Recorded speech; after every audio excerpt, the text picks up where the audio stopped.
Hello students, last वाले lecture में हम लोग टाइम स्पीड डिस्टेंस के अंदर हम लोगों ने एस्केलेटर से रिलेटेड क्वेश्चन करे थे, बोट्स एंड स्ट्रीम से रिलेटेड क्वेश्चन करे थे। एक एस्केलेटर का एक क्वेश्चन और अपन लेकर के यहाँ से स्टार्टिंग कर रहा हूँ मैं आज अपने सेशन की। तो अ building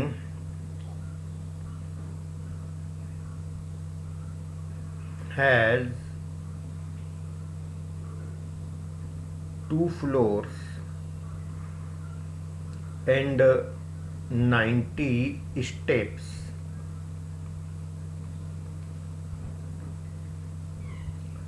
If a person goes in the moving up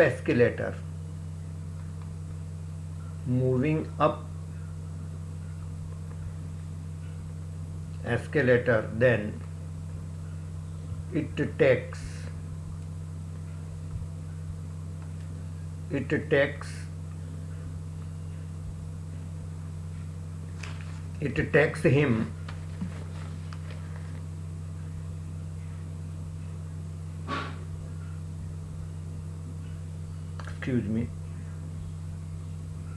9 seconds.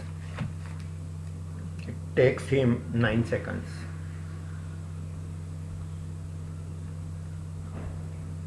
And if he returns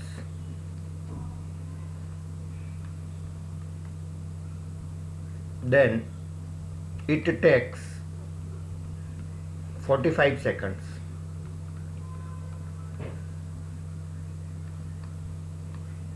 How much time will be required to climb if the escalator is switched off?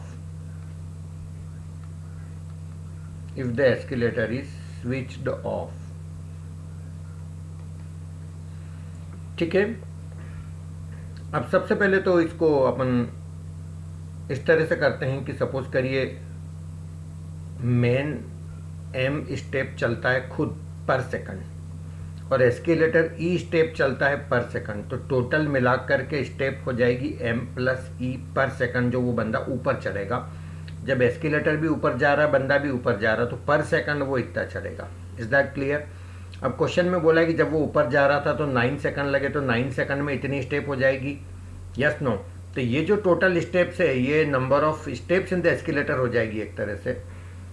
जब वो उसी एस्केलेटर से नीचे आ रहा है, जबकि एस्केलेटर तो ऊपर जा रहा है, तो बंदा चलेगा m स्टेप, एस्केलेटर चलेगा e स्टेप। एस्केलेटर जा रहा है ऊपर, बंदा आ रहा है नीचे, तो नेट स्टेप वो इतनी नीचे आ पाएगा। और ऐसा उसको 45 सेकंड इसलिए लग जाएंगे कि ये जैसे अप स्ट्रीम जैसा सिचुएशन हो गया। अपन जा रहे नीचे, एस्केलेटर आ रहा ऊपर, तो वो अपने को अपनी स्पीड को कम करता है। तो ये दोनों में नंबर ऑफ स्टेप्स मेरी इक्वल होगी, और ये दोनों की जो नंबर ऑफ स्टेप्स है वही तो 90 होगी, जो कि total number of steps given है। Is that clear? अब आप इसको ऐसे सिंप्लीफाई करें, पहले आप इसको 90 के इक्वल करते हैं अपन, तो ये 9 से कैंसिल होगा 90, तो ये बनेगा मेरा m plus e equal to 10। Is that clear? और एक बार यदि मैं इसको 90 के इक्वल करता हूँ तो ये मेरे को मिलेगा m minus e equal to 45 से कैंसिल होकर के ये बनेगा 2, तो ये मेरा कैंसिल होकर के ई से ही कैंसिल, दो इक्वेशन बन गई। Twice of m equal to मेरा 12 बना, तो m इक्वल टू मेरा 6 बना, यानी कि 6 स्टेप बंदा खुद चढ़ता है पर सेकंड, ये इसकी स्पीड आ गई। अब क्वेश्चन में दिया कि एस्केलेटर स्विच्ड ऑफ है, तो ई का तो कोई रोल ही नहीं है, एस्केलेटर नहीं चल रहा है। अब 90 स्टेप यदि बंदे को चलना है और 6 उसकी स्पीड है, तो कितने सेकंड लगेंगे? 15 सेकंड लगेंगे। तो ये मेरा आंसर हो गया इस तरह के अप्रोच से, है ना। अब मैं एक अप्रोच और आपको बताता हूँ जो अपन बोट्स और स्ट्रीम में यूज़ करते हैं, और मैंने पिछले लेक्चर्स में भी बताया था कि अपन उसका इस्तेमाल करके भी क्वेश्चन को कर सकते हैं। अब देखिए क्वेश्चन के अंदर यहाँ पर मैं लिख देता हूँ down stream speed, up stream speed, boat की स्पीड, पानी की स्पीड, है ना। चलिए अब यहाँ पर डिस्टेंस का मतलब कितनी स्टेप्स है एस्केलेटर में, चाहे वो एस्केलेटर के साथ ऊपर जाए या नीचे आए, दोनों ही केस में उसकी जो नंबर ऑफ स्टेप्स है वो तो 90 ही रहेगी। Is that clear? अब क्वेश्चन में ये बोला है कि वो एस्केलेटर जब ऊपर जा रहा था तो उसके साथ वो ऊपर जा रहा था, तो 9 सेकंड लग रहे थे। तो इसका मतलब ये टाइम 9 सेकंड हो गया। डाउन स्ट्रीम में इसलिए बोल रहा हूँ उसके साथ साथ जा रहा है वो एस्केलेटर के साथ, तो यहाँ पर उसको 45 सेकंड लग रहे थे। ये दोनों चीज़ क्वेश्चन में दी है। बहुत सिंपल सा फंडा है। अब ये डी को टी से डिवाइड करूँगा तो ऐसा आना चाहिए, तो 90 को 9 से डिवाइड करूँ तो ये मेरा 10 आ जाएगा, 90 को 45 से डिवाइड करूँ तो ये मेरा 2 आ जाएगा। Is that clear? अब ये भी मैं जानता हूँ कि उस बंदे की खुद की स्पीड निकालने के लिए मेरे को क्या करना पड़ेगा, डी प्लस यू सम करके आधा, तो 10 + 2 12 का आधा कितना हो गया 6, यानी बंदा 6 स्टेप चलता है पर सेकंड, तो 90 स्टेप उसको चलना है। तो 90 स्टेप चलने के लिए कितना टाइम लगना चाहिए, 6 को काय से मल्टीप्लाई करें तो 90 आए 15 से, 15 सेकंड्स उसको लगेंगे। That is my answer. तो आप चाहें जैसे क्वेश्चन को मैनेज कर सकते हैं। Is that clear? तो आप ये अप्रोच से भी कर सकते हैं, ये अप्रोच से भी कर सकते हैं। आगे बढ़ते हैं। चलिए नेक्स्ट टॉपिक में उठाता हूँ क्लॉक्स।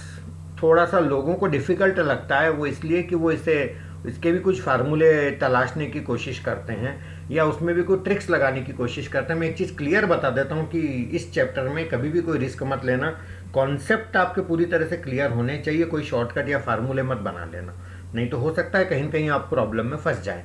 अब सबसे पहले अपन क्लॉक की बात करेंगे, तो पहले क्लॉक बना ही लेते हैं। क्लॉक कैसी होती है ना, वो आप एक बार समझ लो, उसके फंडे समझ लो। ये यहाँ पर मैं लिख देता हूँ 12, ये यहाँ पे लिख देता हूँ मैं 6, यहाँ पे लिख देता हूँ मैं 3 और यहाँ पे लिख देता हूँ मैं 9। तो ये इसका सेंटर है क्लॉक का, और ये इसका 1, ये इसका 2, देन ये 4, ये 5, देन ये हो जाएगा मेरा 7, ये हो जाएगा मेरा 8, ये हो जाएगा मेरा 10 और ये हो जाएगा मेरा 11। अब पहले अपन क्लॉक से रिलेटेड बहुत छोटी छोटी बातें समझेंगे। अब सपोज करिए ये जो एक सेक्टर आप देख रहे हैं, ये हल्का सा ही 12 से 1 के बीच का, यदि मैं आपसे सवाल करूं कि ये एंगल कितना है, कितना डिग्री होगा, तो अपन पहले ये समझते हैं कि कितना डिग्री होगा और वो कैसे निकालेंगे। अब देखो ऐसे कितने सेक्टर होंगे, देखो आप जब ये 12 से 1 है तो ये एक सेक्टर हो गया, 1 से 2 है तो ये दूसरा सेक्टर हो गया, ये तीसरा सेक्टर हो गया, ऐसा। और ये सारे इक्वल उस पे हैं, तो सब में एंगल कितना थीटा में मान लेता हूँ सबका एंगल। तो ऐसे टोटल आप काउंट करके देख लो 12 सेक्टर होंगे। तो ये 12 सेक्टर के अंदर जो टोटल एंगल है मेरा 360 डिग्री घूम गया पूरा टोटल, यस नो? तो एक सेक्टर का मेरा एंगल बना 360 डिग्री डिवाइडेड बाय 12, यानी कि कितना बना 30 डिग्री मेरा एंगल बना। Is that clear? Next point मैं आपको ये बताना चाहता हूं कि ये जो मिनट हैंड है उसकी स्पीड क्या होती है? उसकी स्पीड होती है 360 डिग्री पर आवर। वो इसलिए कि पूरे 1 घंटे में ये पूरा एक चक्कर काट के यहाँ से यहाँ आ जाता है। तो मिनट हैंड की स्पीड होती है 360 डिग्री पर आवर, और आवर हैंड की स्पीड होती है 30 डिग्री पर आवर। अब ये दोनों हैंड बताओ कैसे चलते हैं? सेम डायरेक्शन में चलते हैं कि एक राइट साइड चलता है, एक लेफ्ट साइड चलता है, क्लॉकवाइज एक एंटी क्लॉकवाइज, ऐसा तो कुछ नहीं है ना। दोनों हैंड्स सेम डायरेक्शन में चलते हैं, क्लॉकवाइज डायरेक्शन में। Is that clear? अब जब मिनट हैंड चलता है 360 डिग्री और आवर हैंड चलता है 30 डिग्री, कौन तेज चल रहा है? मिनट हैंड चल रहा है। कितना तेज चल रहा है, कितना ज़्यादा चल रहा है? इससे 360 - 30 यानी 330 डिग्री पर आवर। और चूंकि ये दोनों सेम डायरेक्शन में, तो रिलेटिव स्पीड निकालने के लिए माइनस ही करते हैं, ऐसा पहले भी सिखाया था। तो ये 330 डिग्री पर आवर हो गई रिलेटिव स्पीड।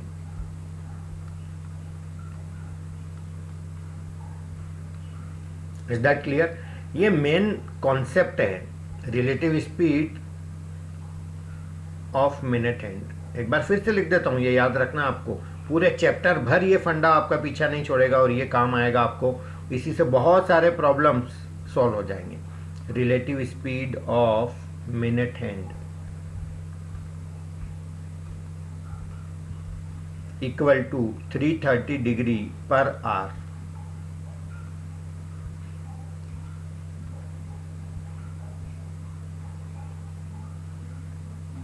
अब आप ये सोचो, एक क्वेश्चन के बारे में अपन बात करते हैं। At what time between 3 PM and 4 PM the two hands coincide?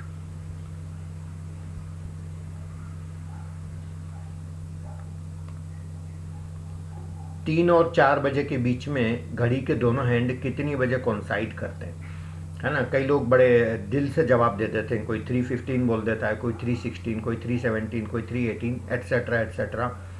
लेकिन सही जवाब अब आपको बता रहा हूँ मैं क्या आना चाहिए और कैसे आएगा। एक चीज़ याद रखना, ये क्वेश्चन 3 PM और 4 PM के बीच का है, तो आप 3 बजा दो घड़ी बना के। यदि कोई क्वेश्चन 5 PM और 6 PM का है तो 5 o'clock बना दो क्लॉक बना करके, राइट। तो पहले तो मैं ये क्लॉक बना रहा हूँ और उसके अंदर ये मेरा 3 o'clock मैंने दिखा दिया, ये 3, ये मेरा 12, ये मेरा 90 डिग्री का एंगल। Is that clear? तो अब क्वेश्चन ये कि 3 और 4 बजे के बीच में ये कब मिलेंगे। तो अब आप इमेजिन करो कि ये 3 बजे वाला ये तो मिनट हैंड हो गया बड़ा वाला, और ये छोटा वाला ये आपका आर हैंड हो गया।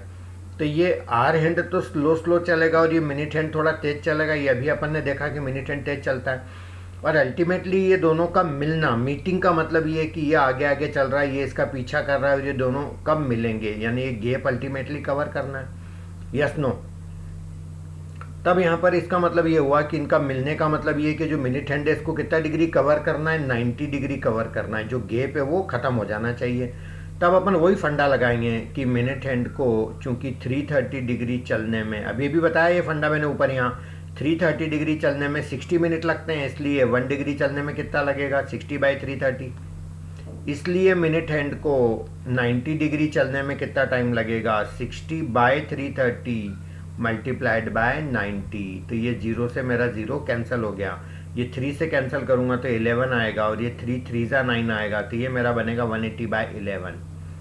180/11, तो ये मेरा बनेगा 16 इंटीजर 4/11। Is that clear?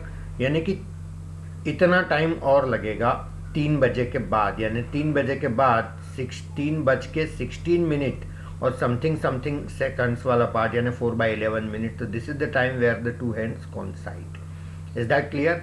तो इस तरह के क्वेश्चंस को अपन ऐसे मैनेज करेंगे। यहाँ पर 90% बच्चे के मन में एक क्वेश्चन उठता है कि सर ये वाला चलेगा तो ये भी तो चलेगा। तो ये आपको बोलने की बात ही नहीं, क्योंकि मैंने दोनों कवर करके ही ये फंडा लगाया। 330 लिया मैंने, वैसे भी यहाँ पर ये रिलेटिव स्पीड ही लिए जिसमें दोनों बातें कवर है। आपको अलग से ये टेंशन नहीं लेने का कि ये चलेगा तो ये भी चलेगा। आपको हर क्वेश्चन इसी टाइप से करना, you will get correct answer. I hope that is clear. चलिए आगे बढ़ा के एक और क्वेश्चन करते हैं। At what time between 4 PM and 5 PM the two hands coincide?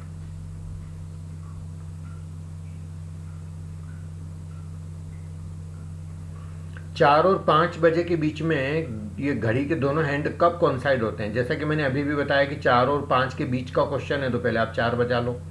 तो 4 कैसे बजेगी आपकी, ये आपका मिनट हैंड है, और ये आपका ये 4 यहाँ ले लेता हूँ, ये आपका आर हैंड है। Is that clear? तो ये जो मेरा एंगल है 12 से 4 के बीच में 4 टुकड़े हो गए, 4 सेक्टर हो गए। एक सेक्टर 30 डिग्री का होता है, अभी अभी मैंने बताया था। तो ये आपका हो गया 120 डिग्री एंगल, और दोनों हैंड्स के मिलने का मतलब ये जो मिनट हैंड है इसको रिलेटिवली 120 डिग्री कवर करना है। तो अपन वही वाला कॉन्सेप्ट लगाएंगे। 330 डिग्री कवर करने में 60 मिनट लगता है, तो 1 डिग्री कवर करने में 60/330, तो इसको कितना कवर करना है, 120 डिग्री कवर करने में टाइम लगेगा। 60/330 मल्टीप्लाइड बाय 120। 0 से मेरा 0 कैंसिल हो गया, 3 से कैंसिल होगा 11, 3 4 जा, तो फाइनली आ गया ये 240 डिवाइडेड बाय 11। तो ये आ जाएगा 11 1 जा 11, देन बचा कितना, नहीं सॉरी 11 2 जा 22, 201 9/11, 21 इंटीजर 9/11, मतलब 4:21 मिनट और थोड़ा सा और part. This is the answer. इतना बजा होगा जब वो दोनों हैंड्स मिलेंगे। Is that clear? तो ये क्वेश्चन होता है जब अपन ये इस चीज को अपन समझ सकते हैं इस तरह से। Is that clear? चलिए next question, find the angle between the two hands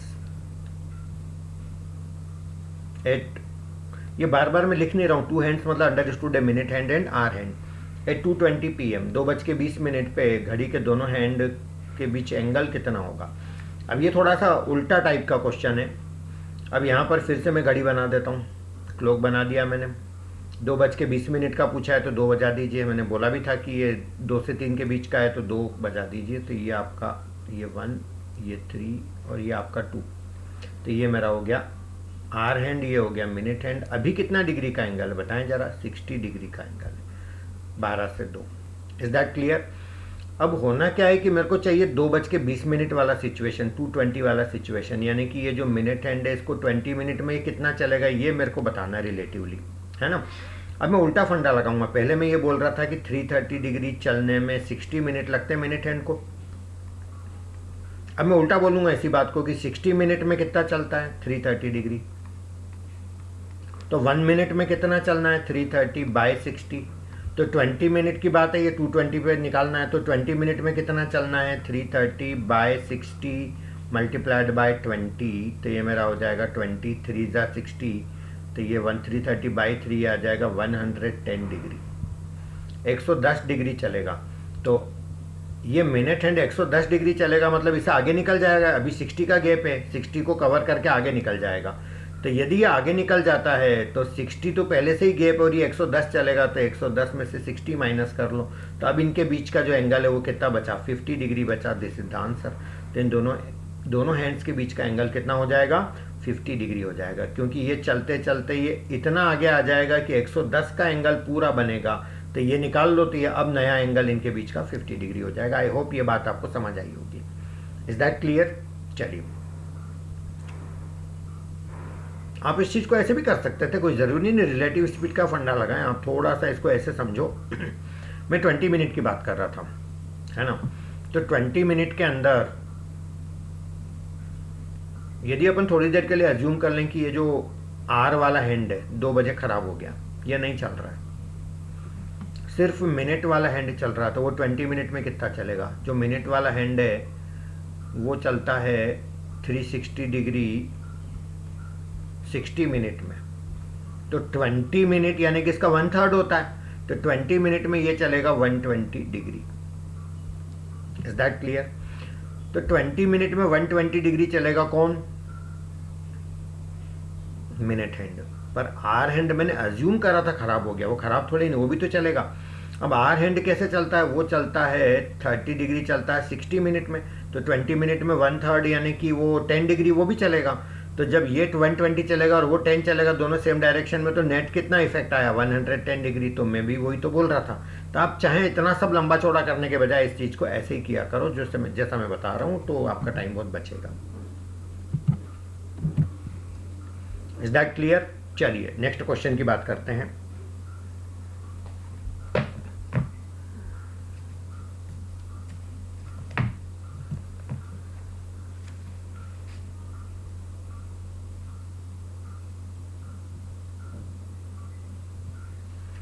eight what time, question देखिएगा, at what time between 4 PM and 5 PM the minute hand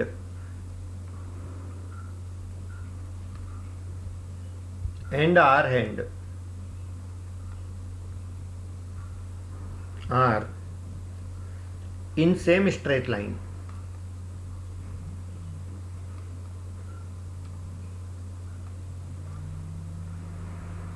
4 और 5 बजे के बीच में दोनों हैंड्स के बीच में सेम स्ट्रेट लाइन में होंगे वो, तो वो टाइम आपको बताना है एट व्हाट टाइम। अब ये 4 बजे और 5 बजे के बीच में है ना, और वो भी PM, मतलब ये डेफिनेटली आफ्टरनून वाली कोई सिचुएशन मुझे लग रही है। तो ये 3 और ये 4, ये 5 और ये 6 है ना, और ये सेम स्ट्रेट लाइन का मतलब ये ऐसा कुछ सिचुएशन होगा ये 3 और 4 बजे के बीच में। यस नो, जो क्वेश्चन वाला सिचुएशन है वो मेरा ये है, 180 डिग्री एंगल मेरा ये बन रहा है। ये मेरा आर हैंड है कहीं, और ये मेरा 3 और 4 के बीच में कहीं ये मेरा मिनट हैंड है, और ये आर हैंड है ना। मुझे ये चीज़ का टाइम निकालना है। Is that clear. अब मैंने क्वेश्चन में ये बोला था, ये तो मैंने क्वेश्चन को समझा है अभी। अब आंसर अब मैं स्टार्ट कर रहा हूँ। क्वेश्चन मैंने ये बताया था कि क्वेश्चन 4 और 5 बजे के बीच का है, तो पहले क्लॉक बना करके 4 बजा दो। तो ये मेरा 4 बजा देता हूँ, तो ये 3 हो गया और ये 4 हो गया। Is that clear? अब मेरे को नया सिचुएशन इस टाइप का लाना है कि ये दोनों हैंड्स ऐसा आ जाएंगे। अब आप सोचो कि अभी एंगल कितना डिग्री का बन रहा है? 120 डिग्री बन रहा है। Yes no? अब होता क्या है कि ये जो मिनट हैंड है ये चलता चलता इतना तेज चल रहा है, इतना मतलब इतना आगे निकल जाता है कि ये इस आर हैंड को ओवरटेक करके निकल के यहाँ तक आ जाता है। इसका मतलब इसने कितना डिस्टेंस ट्रेवल किया? 120 तो ये, और ये जो चल के आगे और आया यहाँ तक 180, और ये तो 180 प्लस 120 फाइनली ये 300 डिग्री चला। कौन चला 300 डिग्री? ये वाला मिनट हैंड। अब वापस से वही चीज़, 330 डिग्री चलता है मिनट हैंड, तो कितना टाइम लगाता है? 60 मिनट। तो 1 डिग्री में कितना लगाता है? 60/330। तो 300 डिग्री चलेगा तो कितना लगाएगा? 60/330 मल्टीप्लाइड बाय 300। तो ये मेरा 0 से 0 मेरा कैंसिल हो गया, 3 से कैंसिल होगा तो 11, 3 से कैंसिल होगा तो 10, तो फाइनली आ गया ये 600/11। अब 600 को अपन 11 से डिवाइड करके देख लेते हैं कितना आ रहा है। तो यदि मैं 600/11 करता हूँ तो मेरे को मिलेगा 11 5 55, बचा कितना? 5 5 0 हो गया 50, तो 11 4 44, तो ये आ गया मेरा 54। अब बचा 6, तो 6/11, तो 54 इंटीजर 6/11। इसका मतलब ये हुआ कि 3:54 और ये 6/11, थोड़ा सा और पार्ट, ये वो टाइम होगा जहाँ पर ये इस तरह की सिचुएशन क्रिएट हो जाएगी, सेम स्ट्रेट लाइन वाली। I hope that is clear. चलिए आगे बढ़ते हैं। नेक्स्ट क्वेश्चन देखिएगा। नेक्स्ट क्वेश्चन में दिया है Priyanka came in a temple at 1 p.m. and matches her watch with the watch of temple.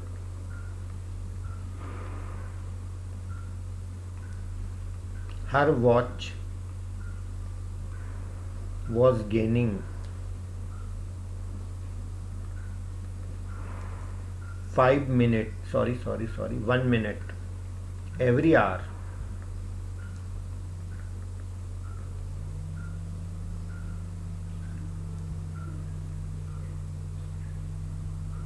She came again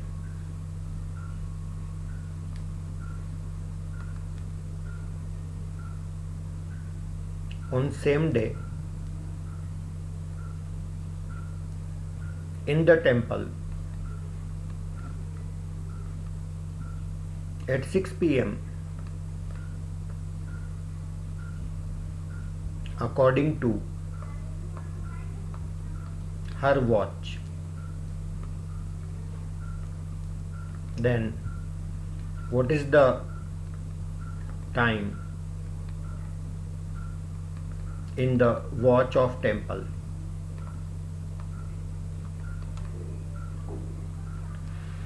let me explain the question. Question पहले मैं समझा देता हूँ कि प्रियंका एक टेम्पल के अंदर आती है 1 PM पे। उसके बाद क्या होता है, उसने अपनी वॉच में ला ली टेम्पल की वॉच से। अब उसकी जो वॉच है वो गेन कर रही है 1 मिनट एवरी आवर, हर 1 घंटे में उसकी घड़ी 1 मिनट आगे हो जाती है। She came again on the same day in the temple at 6 PM। वो सेम डे शाम को 6 बजे फिर मंदिर में आती है अकॉर्डिंग टू हर वॉच, यानी उसकी घड़ी में 6 बज रहे हैं उस time. Then what is the time in the watch of temple? तो मंदिर की घड़ी में उस टाइम कितना बज रहा होगा? That is my question, right. Option भी दे देता हूं मैं आपको। 5:553 PM, 5:54, 5:55, देन डी में none of above. Is that clear? चलिए, now let me explain the answer.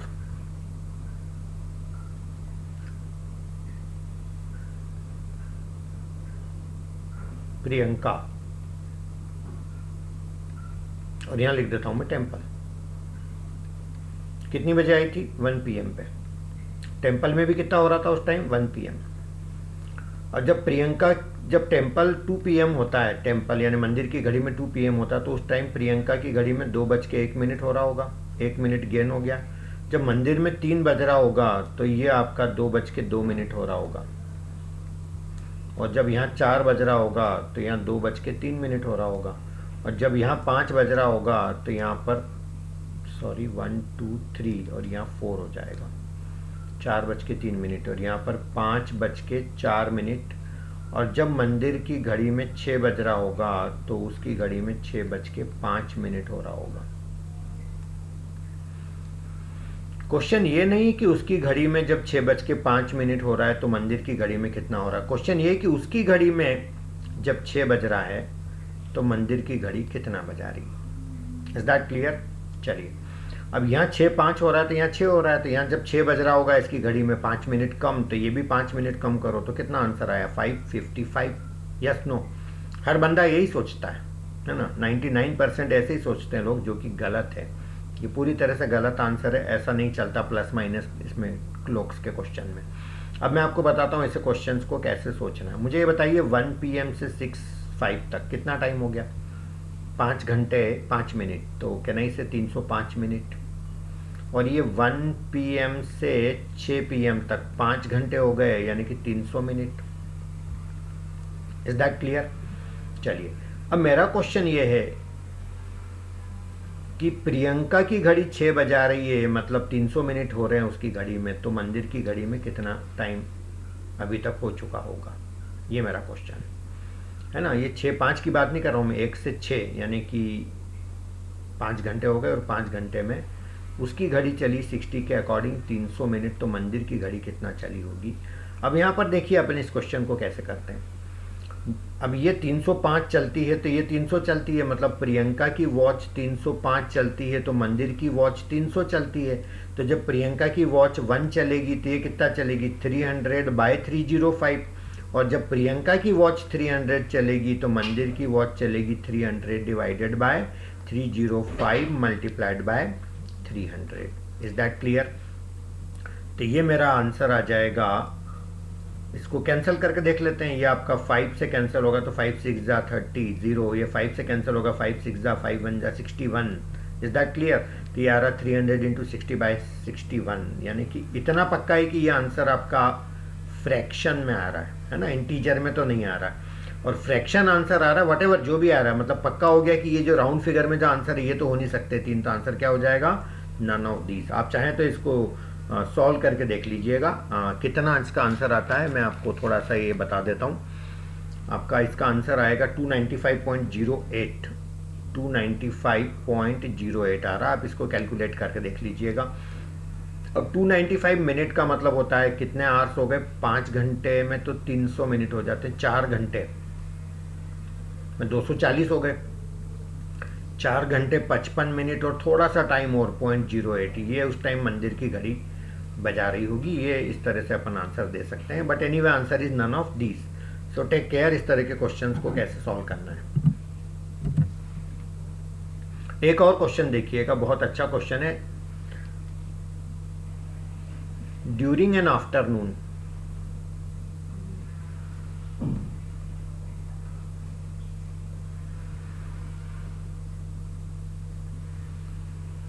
the time the hands of a watch was in same straight line.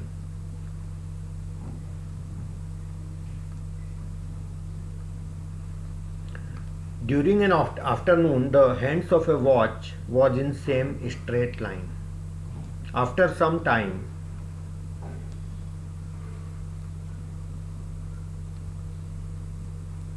within half an hour,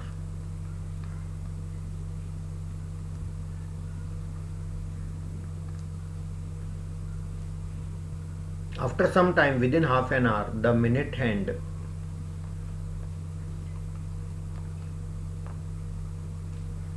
was at 12 and the angle between two hands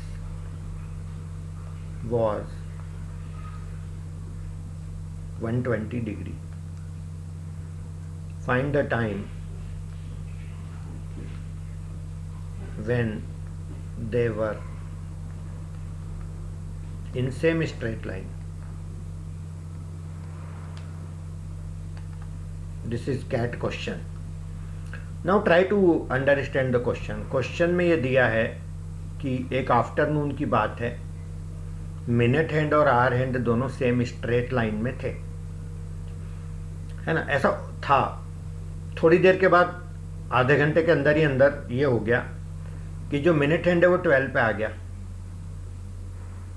और minute hand और hour hand के बीच का angle बन गया 120 degree. अब 120 degree दो तरह से बन सकता है,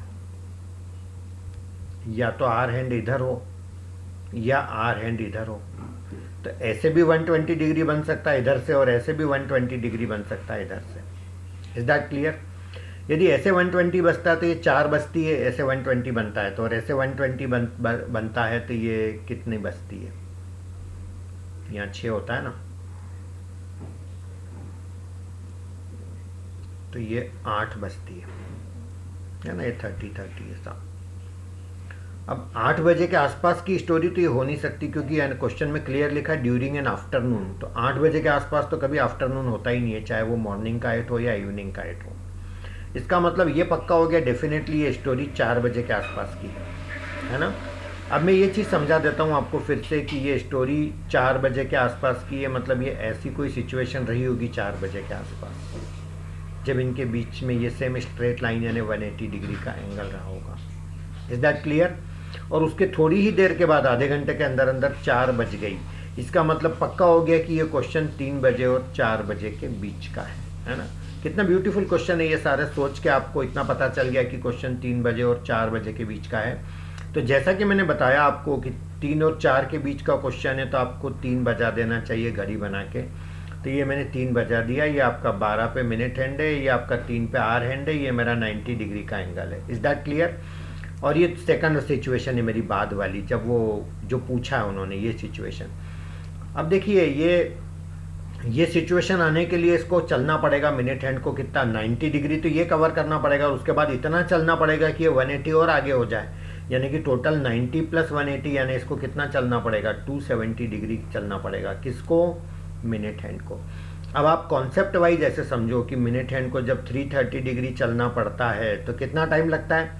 60 मिनट लगते हैं. तो 1 डिग्री में कितना टाइम लगेगा? 60/330. तो 270 चलने में टाइम लगेगा 60/330 मल्टीप्लाइड बाय 270. तो ये मेरा 0 से 0 मेरा कैंसिल हो गया, ये 3 से कैंसिल होगा 11, ये 3 से कैंसिल होगा 9. तो 9 6 54, 540/11 आ रहा मेरा आंसर. 540/11 तो ये मेरा आ जाएगा 11 5 4 44 10 11 4 44 बचा कितना 9 9 0 11 8 जा 88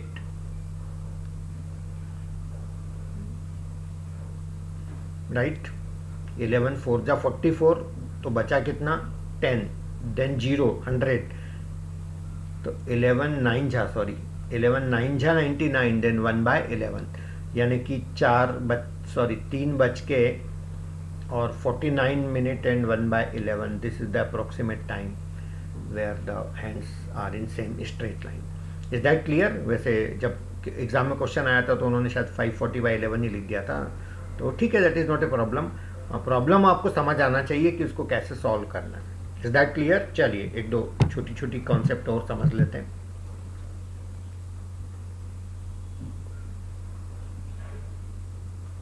after how much time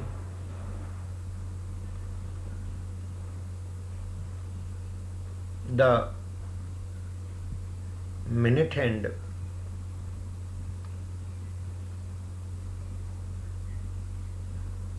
and hour hand coincide after 12 noon. 12 बजे के कितने बजे बाद मिनट हैंड और आवर हैंड दोनों कोइंसाइड करेंगे? या इस क्वेश्चन को मैं ऐसा भी बोल सकता हूं कि find the time of 2 consecutive meetings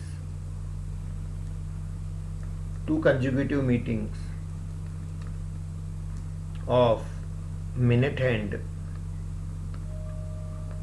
and hour hand। मतलब मिनट हैंड और आवर हैंड यदि दो लगातार मीटिंग उनकी होती है तो उसके बीच में टाइम कितना होता है, दैट इज माय क्वेश्चन, है ना। अब सबसे पहले मैं आपसे क्वेश्चन करना चाहता हूं कि 12 आवर्स के अंदर मिनट हैंड और आवर हैंड कितनी बार मिलते हैं, how many times they meet in 12 hours, है ना। क्या हर 1 घंटे में उनकी मुलाकात होती है क्या? हाँ, कई लोगों को लगता है कि हाँ मिलते तो हैं हर बार, हर 1 घंटे में। 12 से 1, फिर देन 2, फिर ये 3, फिर ये 4, देन 5, देन 6, 7, 8, 9, 10, 11, 12। एक चीज मैं आपको बता देता हूँ, चाहे तो आप क्लॉक लेके देख लेना अपने साथ। 12 और 1 के बीच में मिनट हैंड और आवर हैंड कभी नहीं मिलते हैं, बस एक यही टाइम होता है जब नहीं मिलते हैं, 12 से 1 के बीच में। और 11 से 12 के बीच में भी कभी नहीं मिलेंगे। अब ये कितनी बार मिलते हैं 12 घंटे में, वो अपन कैलकुलेट कर लेते हैं ना। तो 12 बजे मिले, उसके बाद 1 से 2 तो मिलते नहीं, 2 से 3 के अंदर मिलेंगे, 3 से 4 में मिलेंगे, 4 से 5 में मिलेंगे, 5 से 6 में मिलेंगे, 6 से 7, 7 से 8, 8 से 9, 9 से 10, 10 से 11 के बीच में मिलेंगे।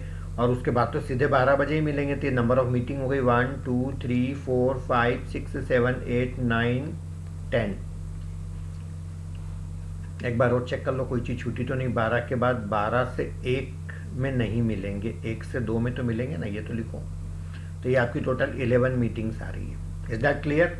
इसका मतलब 12 घंटे में कितनी मीटिंग होती है? 11 मीटिंग होती है दोनों की। Is that clear? यानी कि 12 घंटे में दोनों हैंड्स 11 बार मिलते हैं। मैं इस बात को उल्टा बोलूँ तो 11 बार मिलने में 12 घंटे लगा देते हैं, ऐसा भी तो बोल सकता हूँ। तो इसलिए एक बार मिलने में कितना टाइम लगेगा? 12/11। 12/11 क्या? आवर्स। तो इसको अपन मिनट में कन्वर्ट करें तो 12/11 मल्टीप्लाइड बाय 60, तो ये आ जाएगा 720/11। तो 11 6 जा 66, बचा कितना? 6 0। 11 5 जा 55, 5/11। 65 इंटीजर 5/11 वो टाइम है। उतने टाइम के अंदर ये मिनट हैंड और आवर हैंड मिलते चले जाएंगे। ये इनकी 2 कंसेक्यूटिव मीटिंग के बीच में इतना टाइम होगा। सो प्लीज डू रिमेंबर, ये छोटी छोटी बातें याद रखना। 12 घंटे में कितनी बार मिलते हैं मिनट हैंड और आवर हैंड? 11 बार। तो 24 घंटे में कितनी बार मिलेंगे? 22 बार। तो कभी ये क्वेश्चन भी एग्जाम में आ जाएगी, 24 आवर्स के अंदर मिनट हैंड और आवर हैंड कितनी बार मिलते हैं?